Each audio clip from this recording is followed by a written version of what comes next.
If you are thinking about picking one up, I just want to walk you through my experience using it in normal, everyday riding. I have been using it for commuting, quick errands, and a few longer rides when I just wanted to get outside without getting in a car. I am going to talk about what it feels like to live with, the parts that make it easier, and the parts that can be a little annoying depending on how you ride.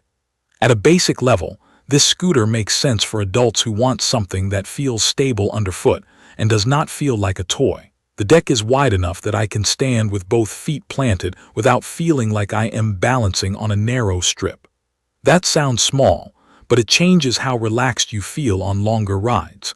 I notice it most when I am going straight for a while, because I can shift my feet and move my stance without feeling like I am about to run out of room.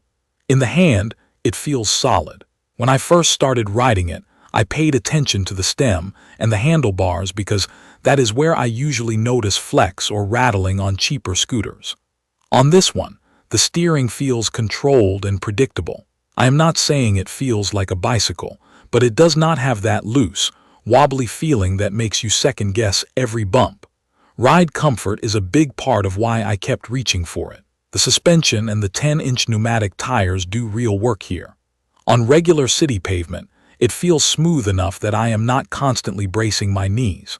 On rough patches like cracked sidewalks, seams in the road, or those uneven curb cuts at intersections, it takes the edge off. It still reminds you the road is rough, but it does not feel harsh. I also took it onto some light dirt paths and short grass stretches just to see what would happen. It did not magically float over everything, but it stayed composed, and the tires kept traction better than I expected. On loose gravel, I had to slow down and be careful, because it can wiggle a bit if you try to push speed there, but that is normal for scooters. I would not treat it like an off-road machine, but for occasional mixed surfaces, it has been manageable.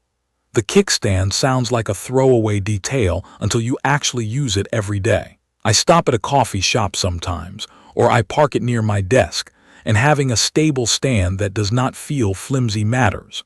This one has been fine. It holds the scooter without feeling like it is about to tip over if someone walks by too close. Controls are straightforward. The display is easy to read while riding. I mostly care about speed and battery, and it gives me that without me squinting. It also shows how far you have ridden, and I found myself checking that more than I expected, just to get a sense of how much range I am actually using in my real routes. Braking is one of those things I test early, because I do not want surprises. This uses a dual brake setup, and in practice it gives me more confidence when I need to slow down quickly. I can feather the brakes to come to a smooth stop, or I can brake harder when a car starts creeping into the bike lane. The scooter stays stable when braking as long as I do not grab too aggressively on rough ground. Like any scooter, you still need to ride with some margin, because small wheels and city debris can change things fast. The feature I ended up appreciating the most is the removable battery. It is stored under the deck, and once you know how it works, it becomes part of your routine. I unlock it, pull it out, and charge it inside instead of carrying the whole scooter to an outlet. That is useful if you live in an apartment, or if your workplace does not want scooters plugged in everywhere. There is also a quick way to check battery level right on the pack, so I can see if I should bring the charger with me before I leave. Sliding it back in is simple, and once it is locked, it stays put. I have not had it rattle loose or cut out on me. Daily use is mostly grab and go. I turn it on by holding the power button, and then I choose the speed mode based on where I am riding. I like having multiple modes because I do not always want full speed. In crowded areas or on shared paths, I keep it slower so it feels easier to manage around people. On open stretches, I use the higher setting. The top mode can reach around 28 miles per hour in good conditions. And yes, you feel that speed on a scooter. I only use it when the surface is smooth and I have clear visibility ahead.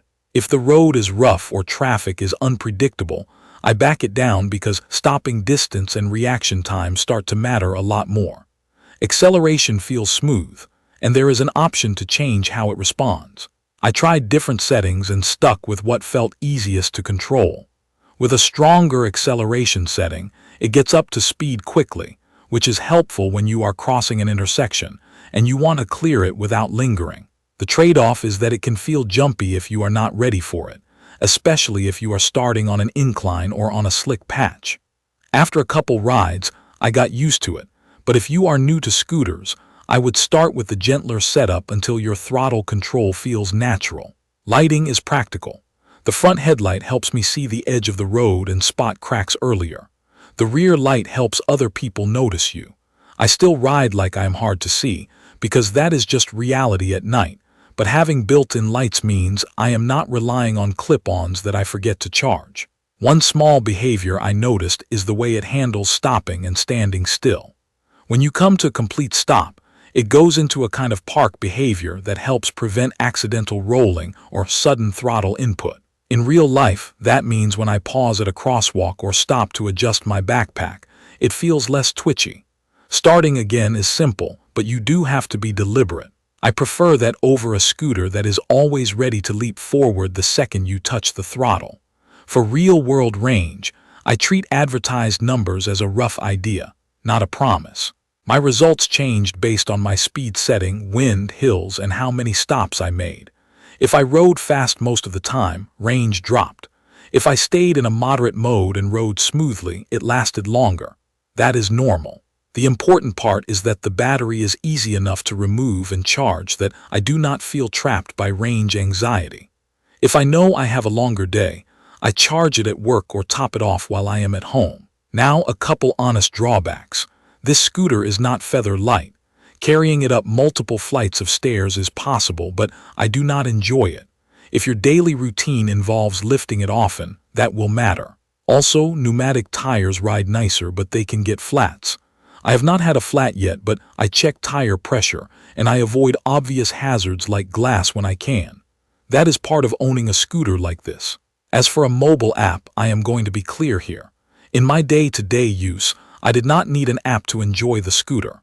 The on-scooter controls cover what I actually use while riding. If you are someone who likes pairing everything to a phone, you might be disappointed if you are expecting deep app integration.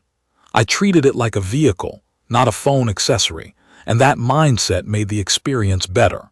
Overall, after real rides on streets, rough patches, and a few non-pavement paths, I think the Gotrax G4 series works well for someone who wants a stable adult scooter with a comfortable deck, a smoother ride than solid tire models, and a battery you can remove and charge indoors.